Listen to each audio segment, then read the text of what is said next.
We've seen it all, we've been through it all, and now we're exposing it all. Hi, my name is Morgan, and this is my sister Paige, and welcome to Clashing with the Ketzner's. So in today's episode, I'm going to share something that I am finally ready to talk about. For the longest time I have not been, and also because it is something that was kind of like a legal issue.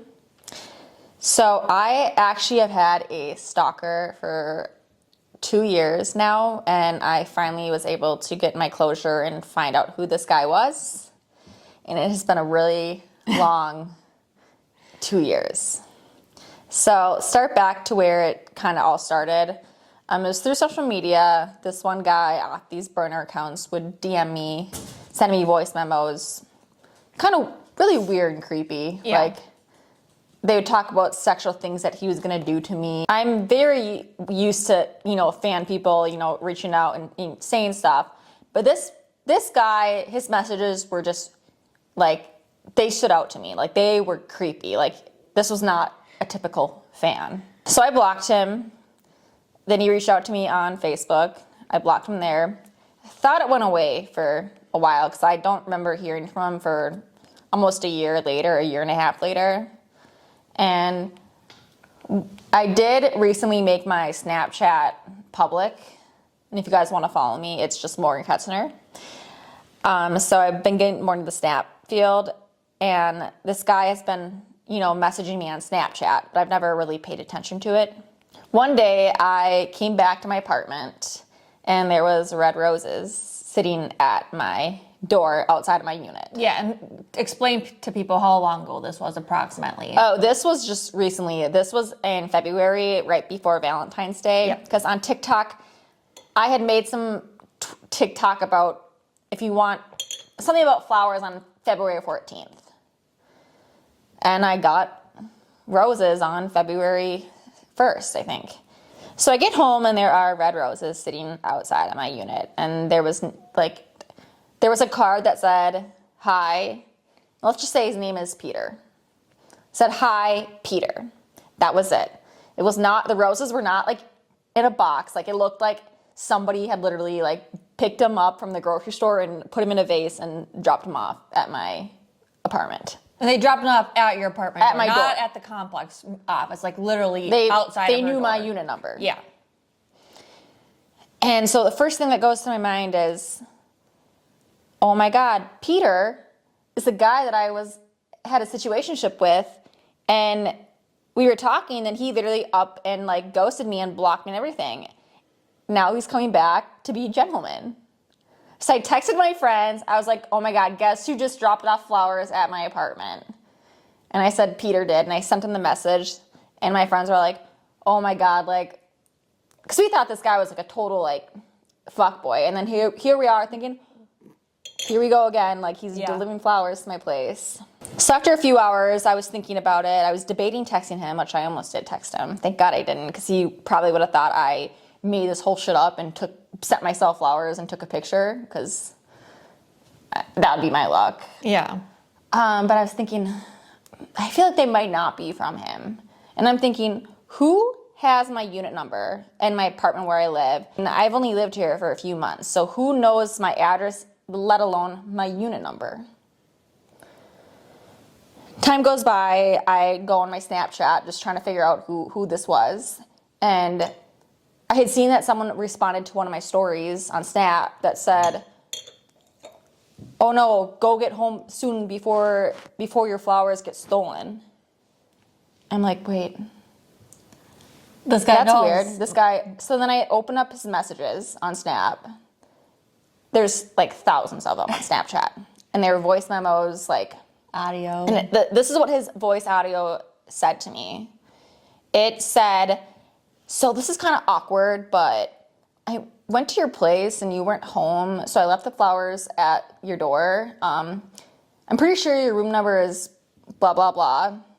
But I don't know if that's your actual room number, because some of the pictures you take in your apartment don't align with the way the door opens. And I'm thinking, this guy like knows the blueprint on my whole building. What the fuck? So then I'm scared shitless. And now I know who this guy is.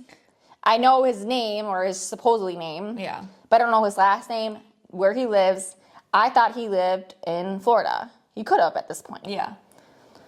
So I finally decide that I am going to report it to the police. I didn't want to originally because I thought they wouldn't do anything. They did. The first police encounter I had about this was, it was two male officers. This was when I made my statement, or when I went in. So these guy officers are really funny.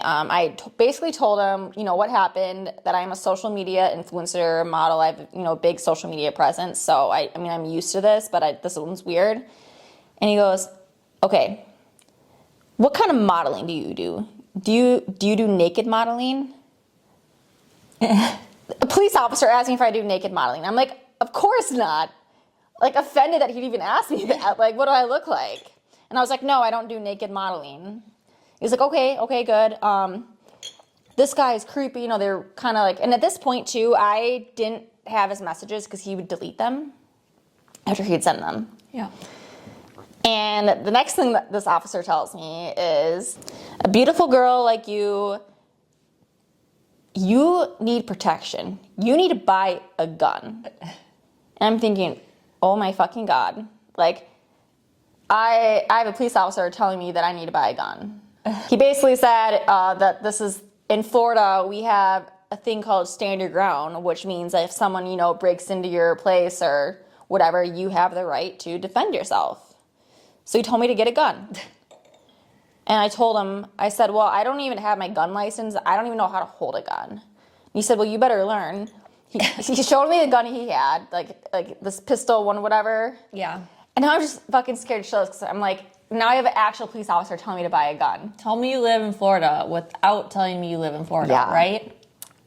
Yeah, and I was like, I'll come down there. I'll operate a gun. I know, all the guns in my parents' house is locked up in a safe. Nobody knows them but my dad. I would go there because I like the stand your ground rule. So, man, give me a gun and I'll go down there. I'll take care of business. Yeah, I do like Florida for the self-defense that we do have there. But by any means, I don't want to buy a gun. I don't want to hold a gun. I don't trust myself with one. I'm gun certified though, just FYI. I'm not. I am. But whatever. So then I go home, didn't think I would hear anything because we didn't really, at this point, it was my word against his word in the flowers that were received. A week later, I did hear back from a police officer, and this time she was a female, which I was super happy. And she had me come in and give a statement.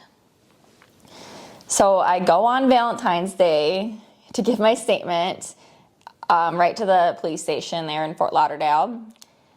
And I had to do the Miranda rights, under oath. Yeah, they videotape the whole thing, put the iPhone out, everything, and just record it. I'm like, oh my God, yeah. I felt like I was being interrogated. So I made my statement, we talked about it, and then I basically went home and they said they were gonna look into who they were gonna trace all the flowers. And they were also gonna subpoena Instagram, Snapchat, and Facebook to get the messages that were no longer there.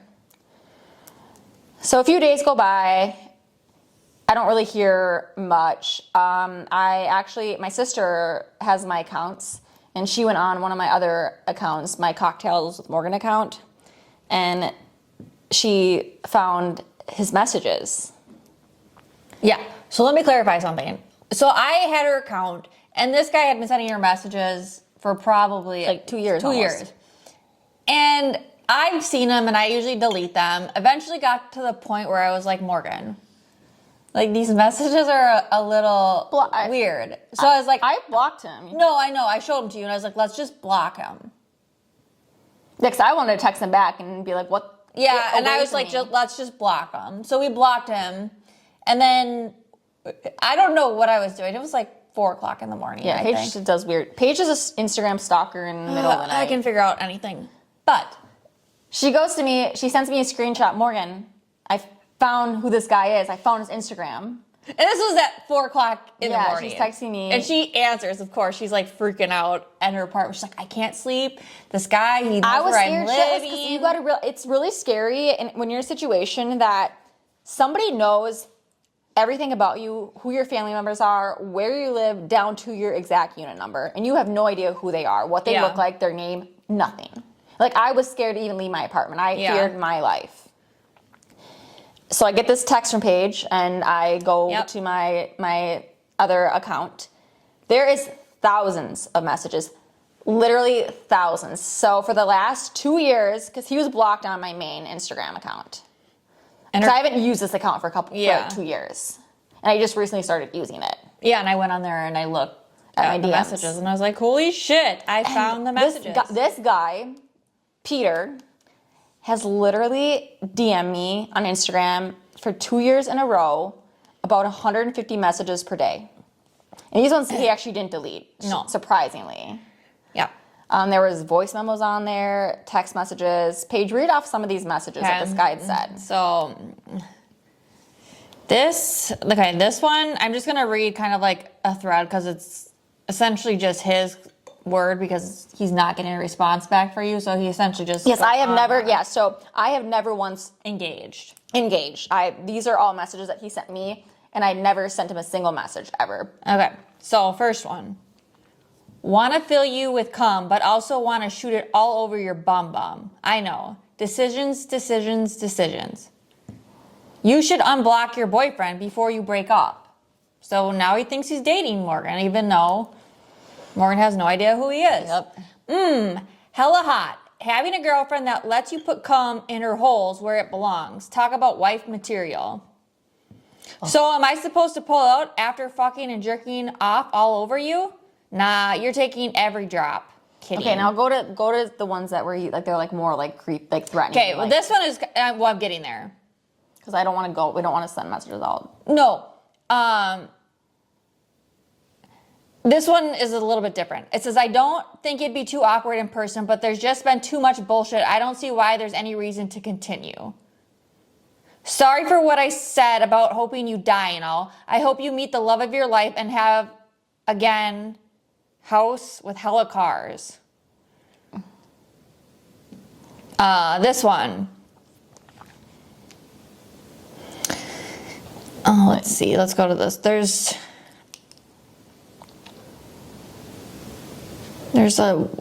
something coming up here. Okay. This one is kind of like closer to the time he delivered the flowers. So this message was like, make sure you're home tomorrow. And then it was like delivered room, and then he put the room number. And he got it right. Yeah, well, he was delivering the flowers. Okay, so that is at the beginning of February. And he goes, I want to have flowers delivered, but Valentine's Day isn't for like 2 weeks, and I don't want them to die before the 14th, so I don't know if I should wait a few days or not. Would you rather get flowers or fucked? Maybe both. Last one, I promise. And then he goes, Steven did this. Steven did that. Have you tried talking to him? You're kind of acting like a baby, throwing a tantrum when they don't even get their way. So I have no idea like who Steven even is. Some other messages that I just remember were texts. They'd say, unblock me now, bitch. Fuck you. 1 million followers, still a fucking cunt. I'm going to punch holes in your head. Watch out. You have till midnight or you're gone. So this guy's actually threatening me now. Yeah. And his voice memos are like 3 minutes long. And it's like the creepiest voice. Like he sounds like a basement guy who like lives in his basement. What she does, like it's just like creepy. A Jeffrey Dahmer shit going on here. And it's not even like a normal voice. It's almost like he's talking like. It's almost like he's schizophrenic. Like this man truly believes that I'm in a relationship with him, even though he knows that they've never met. And he says stuff like that. I know we never met, but yet. I have a TikTok, and I just do generic memes on my TikTok, and he thinks that all of my TikToks are about him. So some of those messages when he writes back, it's like, one of them was like, I don't appreciate you putting all of our drama on TikTok. Like, this is between me and you. Quit talking about me. Thinking, I don't even know who you are. Other ones were like, because I had some about like double texting me, and he's like, you bitch, I do double text you, and you don't respond back to me. Like, you're full of shit with your TikTok. Just stop. Thinking, okay. Yeah, so first thing I do is I call the police back, and I was like, I have these messages. There's thousands of them. Yeah. And I sent them to her. We didn't send her all of them because there's just way I couldn't. too many. I said I didn't know how to. I'm like, We there's got- thousands. Like, how am I going to send these to you? Yeah. And the first thing she says to me when I tell her the story, she goes, "Holy shit!" Like, that's when you know, like, it's bad. Like, she's probably never seen this before. Yeah. So we move forward with finding out who this guy is. Luckily, I was able to identify him about a month later. And I comes to find out he does not live in Florida. Thank God. He lives in Northern California. Yeah. I'm not going to give away his address because I just want to, or not, I'm not going to give away like his city, but yeah. he does live in Northern California. So I've never encountered anything with this man. I mean, I did have a job in Northern California once. I don't know if that's how he ended up finding me or not. I don't know. I think he probably just found you from social media and just. But yeah, stopped. so this, I'm so relieved that he does not live here and I know who he is. And at this point, I did not have a photo of him because the police were not able to give me his picture of his ID.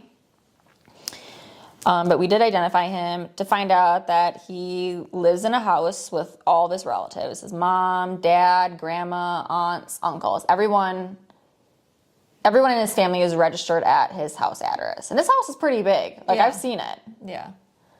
And he lives in the basement. And he doesn't own a car, has never had a job, nothing. So I am able now to go and file a restraining order against this man. So they came with me to do it, and it was such a long process. It took me like 4 hours that day to just even file it. You still have to get approved for temporary injunction. So basically I went in, made all the statements to them and, filled all this paperwork. And you go back about 6 p.m. that same night and they give you the results whether or not like you are able to have it without another hearing. So I did get approved for it. And now it's time to serve this man. So luckily the police in California did it for me. And he had no criminal record. No. Like, the police were able to verify with the police in California that there was no criminal activity with this man. There's been no reports of this man or anything. So he was not on police radar thank at God all. he's not some serial killer, but Or some could turn into serial one. stalker or whatever. I mean, it sounds like he just has some really mental health issues. Like, Yeah. that should be addressed. And it's unfortunate that his family is not helping him. Yeah. But maybe he's getting help now. I don't know. Yes. So we serve in the paperwork, and it is time to go to court 2 weeks later. So I go to court. I don't even have court clothing. I looked like a stripper at the court because like, you have to wear like court clothing when you go to court. Yeah. Luckily, I had some white pants that just came in from another brand, and then I wore like a big blazer. So you couldn't really. I did my best. Yeah. And I have to go literally in front of like the judge and people in this legit courtroom. Mm-hmm. I was literally shaking that whole time. I was so scared because now I have to face this man in person. Luckily, he was on Zoom. Mm-hmm. So we get to the courtroom and I can't even look at this man. I took one like small peek at him and I was just disgusted. And when he made a statement to the court or to the judge, he denied everything, said that none of it was true, and that basically that he can't, if that's what I want, is to never see him again, never talk to him again, he doesn't have a choice. And I'm thinking, what do you mean if that's what I want? Like, this is not a relationship. Like, he still thinks that, like, we are in a very toxic relationship, and I just am trying to, like, get him in trouble. And he did agree to it, thank God. And the paperwork, when I got the actual like file back, it stated on there that his name, Peter, denied all the allegations, but has no statement or what's that called? There's no objection to the like he restraining order. basically He's said gonna apply to it. It wasn't.